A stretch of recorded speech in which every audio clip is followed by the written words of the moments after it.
নমস্কার বন্ধু, আমি সুমন বিশ্বাস। প্রতিদিন আজ স্বপ্নিল বাংলা ক্লাসের পক্ষ থেকে সকল শিক্ষার্থী বন্ধুকে স্বাগত। দেখুন তো, আজ আরেকটা বাংলা ব্যাকরণ আরেকটা ইন্টারেস্টিং বিষয়, বিভৎস ইন্টারেস্টিং বিষয়। এবং ছেলেপেলে সাধারণত পরীক্ষার খাতায় প্রচুর ভুল করে এবং পরীক্ষায় আসে তারা পারে না, তেমন একটা বিষয় নিয়ে তোমাদের সামনে আলোচনা করব। সেটা কি বলতো, যে কখন দন্ত শয়ে থয়ে লিখবো আর কখন দন্ত শয়ে থয়ে লিখবো। এটা আমরা বেশিরভাগ ছেলে মেয়ে কিন্তু জানি না, যেখানে যা কিছু মনে আসে একটা লিখে দিই। কিন্তু তার একটা নির্দিষ্ট নিয়ম যদি তোমরা জানো তাহলে তোমাদের পক্ষে বোঝাটা অনেকটা সুবিধা। দেখুন, এটা গ্রামাটিক্যাল কোন নিয়ম আমি জানি না, বাট আমি তোমাদের দুটো টিপস শেখাবো, যে টিপস দুটো মনে রাখলে পরে কিন্তু দন্ত শয়ে থয় আর দন্ত শয়ে থয় তোমরা অবলীলায় কিন্তু ঠিক লিখতে পারবে। আমি কথা দিচ্ছি তোমাদের অবলীলায় ঠিক লিখতে পারবে। কারণ আমি যদি এখন মুখস্থ বানান জিজ্ঞাসা করি, তোমাদের মাথা চুলকানো শুরু হয়ে যাবে। এখন বিধ্বস্ত বানান শুরু করি, তোমাদের পিঠ চুলকানো শুরু হয়ে যাবে। অর্থাৎ তোমরা ঠিকঠাক জানো না যে কোথায় দন্ত শয়ে থয় লিখবো আর কোথায় ত লিখবো, তখনই সমস্যায় পড়ে যাও। সেই সমস্যাটা দূর করার জন্যই কিন্তু আজকের আমার এই কিন্তু ভিডিও। কোথায় আমি দন্ত শয়ে থয়ে লিখবো, কি বললাম, দন্ত শয়ে থয়ে লিখবো, আর কোথায় দন্ত শয়ে তয়ে লিখবো। ক্লিয়ার? এবার দেখো বন্ধু, এই দুটোর ক্ষেত্রে একটু বলে রাখি, দুটো টিপস মনে রাখবে, মাত্র দুটো টিপস, তাহলে কিন্তু ইজি হয়ে যাবে। নাম্বার ওয়ান টিপস কি করবে বলতো? নাম্বার ওয়ান টিপস, এই যে দন্ত শয়ে থয় এখানটা কি বলতো, কোথাও, এটা মনে রাখবে, কোথাও স্টে, স্টে মানে থাকা, কোথাও থাকা অর্থে কি হবে, দন্ত শয়ে থয়। কি বললাম? অর্থাৎ কোথাও আছে, কোথাও আছে, কোথাও আছে অর্থে তোমরা দন্ত শয়ে থয়ে লিখবে। অর্থাৎ কোনো জায়গায় থাকা বোঝালে, স্টে করা বোঝালে পরে জানবে সেটা চোখ বুঝে কি হবে বলতো বন্ধু, দন্ত শয়ে থয়ে হবে। ক্লিয়ার?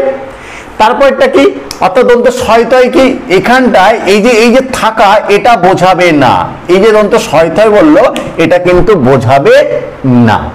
অর্থাৎ কোনো জায়গায় যদি থাকা বোঝায় বা স্টে করা বোঝায় তাহলে জানবা দন্ত শয়ে থয়ে হবে, আর কোনো জায়গায় যদি থাকা না বোঝায় তাহলে জানবা দন্ত শয়ে থয়ে হবে। তবে বর্তমানে দন্ত শয়ে থয়কে এইভাবে না লিখে অনেক ক্ষেত্রে কিন্তু যেটা করা হচ্ছে সেটা কি বলতো বন্ধু, এরকম থটাকে পুরোভাবে কিন্তু লিখে দেওয়া হচ্ছে। তোমরা থটা পুরোভাবে লিখতে পারো, নচেত নিচে হয়ের মতো লিখলেই সেটা কিন্তু থয় কিন্তু বোঝায়। ক্লিয়ার? আর তটা এইভাবে আছে, তটাকে কমপ্লিটলি লেখায়, এটাই লিখলেই কিন্তু হয়ে যাচ্ছে। তাহলে নাম্বার ওয়ান নিয়ম কি, যে আমি যদি কোথাও থাকা বোঝায়, কোথাও স্টে করা বোঝায় বা যদি থাকা বোঝায় তাহলে আমি দন্ত শয়ে থয়ে লিখবো, আর এটা যদি না বোঝায় আমি কিন্তু দন্ত শয়ে থয়ে লিখবো। একটা নিয়ম শেখালাম, এই নিয়ম দিয়ে দেখো উত্তর কটা করতে পারছো। দেখো, গৃহস্থ বানানটা আমি কি লিখে রেখেছি, গয়রি হ দন্ত শয়ে থয়ে। ক্লিয়ার? দেখো দন্ত শয়ে থয়ে লিখে রেখেছি। লজিকটা কোথায় বলেছি, কোনো জায়গায় থাকা অর্থে। তাহলে গৃহস্থ মানে কি বলতো বন্ধু, গৃহে থাকেন যিনি, গৃহে থাকে যে, তাহলে যে গৃহে থাকছে সে গৃহস্থ। তাহলে কোনো জায়গায় থাকা বোঝাচ্ছে, গৃহে থাকছে বলে তার নাম কিন্তু গৃহস্থ। এই যে থাকা বোঝাচ্ছে, এই কারণেই চোখ বুঝে কিন্তু আমি এখানে দন্ত শয়ে থয়ে লিখেছি। বোঝা গেল বন্ধু? পাশেরটা দেখো লিখে রেখেছি অস্ত, অদন্ত শয়ে তয়ে, দেখো দন্ত শয়ে তয়ে লিখেছি, আর এখানটা দন্ত শয়ে থয়ে লিখেছিলাম। দেখো এই যে অস্ত, তুমি বলো সূর্য অস্ত গেল, এই অস্তে কোনো জায়গায় থাকা বোঝাচ্ছে শব্দটার মধ্যে? সূর্য অস্ত গেল মানে ডুবে গেল, চলে গেল, এখানে থাকা বোঝাচ্ছে? নিশ্চয়ই না। এই যে এখানটায় থাকা বোঝাচ্ছে না বলেই কিন্তু আমি লিখলাম দন্ত শয়ে তয়ে, আর এখানটায় থাকা বোঝাচ্ছে বলে কিন্তু আমি লিখলাম দন্ত শয়ে থয়ে। ক্লিয়ার? তারপরটা দেখো ঠিক তেমন মুখস্থ, দেখো দন্ত শয়ে থয়ে লিখেছি, এই যে দন্ত শয়ে থয়ে লিখেছি, কারণ মুখস্থ মানে কি, মুখে থাকে যা। এই যে মুখে, আমাকে জিজ্ঞেস করার সঙ্গে সঙ্গে বলে না মুখস্থ বলতো, অর্থাৎ মানে এমন হয়েছে মুখে জিজ্ঞেস করার সঙ্গে সঙ্গে বলে দেবো। এই যে মুখে থাকে যা, অর্থাৎ মুখে থাকা বোঝাচ্ছে, মুখে স্টে করা বোঝাচ্ছে, এখানটায় থাকা বোঝাচ্ছে বলে কিন্তু এখানটা আমার কিন্তু দন্ত শয়ে তয়ে মানে থয়ে হলো। ঠিক আছে? এই যে গ্রস্ত, এই গ্রস্ত উপত্যকা, গ্রস্ত কোনো জায়গায় থাকা বোঝায় না, কোনো জায়গায় থাকা বোঝাচ্ছে না। এই গ্রস্ত বানানে কোনো জায়গায় থাকা বোঝায় না, তাই এখানটায় কিন্তু দন্ত শয়ে থয়। মুখস্থ মানে থাকা বোঝায়, তাই দন্ত শয়ে থয়। তারপর দেখো নিকটস্থ, নিকটস্থ মানে কি, এখানটা দন্ত শয়ে থয় মানে কি, নিকটে থাকে যে, কাছে কাছে, আমার কাছে কাছে যে থাকে তাকে বলে নিকটস্থ।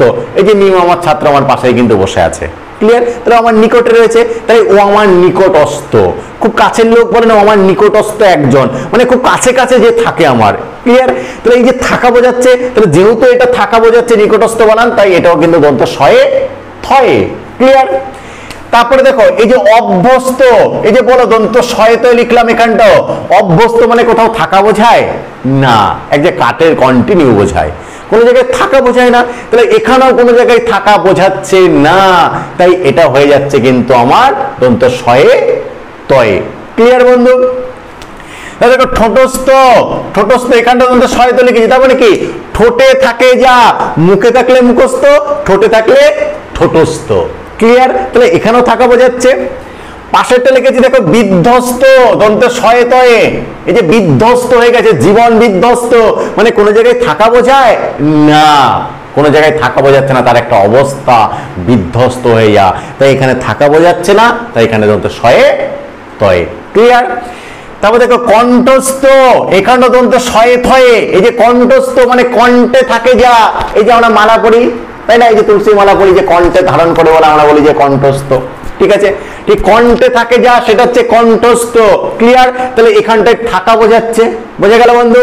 তারপর দেখো এই যে প্রশস্ত, দেখো দেখো দন্ত শয়ে তয়ে লিখেছি, প্রশস্ত মানে কি কোনো জায়গায় থাকা বোঝায় না, রাস্তাটা প্রশস্ত মানে হচ্ছে চওড়া, তাহলে এখানে থাকা বোঝাচ্ছে না। তাহলে নাম্বার 1 টিপসে কি শিখেছিলাম বন্ধু, যে কোথাও স্টে বা থাকা বোঝালে দন্ত শয়ে তয়ে লিখবো, আর না বোঝালে দন্ত শয়ে তয়ে লিখবো। একটা টিপস, কোনো কারণবশত এটা কেউ ভুলে গেলে, কোনো কারণবশত এটা কেউ ভুলে গেলে, মনে রাখতে বলে না, তখন কি করবে? তখন যেটা করবে সেটা মনে রাখবে বন্ধু, এই যে দন্ত শয়ে তয় আর দন্ত শয়ে থয়, এই যে দন্ত শয়ে তয়, এই যে তুমি দন্ত শয়ে থয় লিখলে আর দন্ত শয়ে তয়, এটা তখন কি করবে, যদি দেখো যে এই দন্ত শয়ে তয়কেও তুমি বাদ দিয়ে দেবে, দন্ত শয়ে তয়কে বাদ দিয়ে দেবে, অর্থাৎ মেইন শব্দ থেকে বাদ দিয়ে দেবে, মেইন যে শব্দটার সঙ্গে এটা যোগ আছে তার থেকে বাদ দিয়ে দেবে। যদি দেখো অর্থ হয়, অর্থ হলে জানবে দন্ত শয়ে তয়, আর অর্থ না হলে দন্ত শয়ে তয়।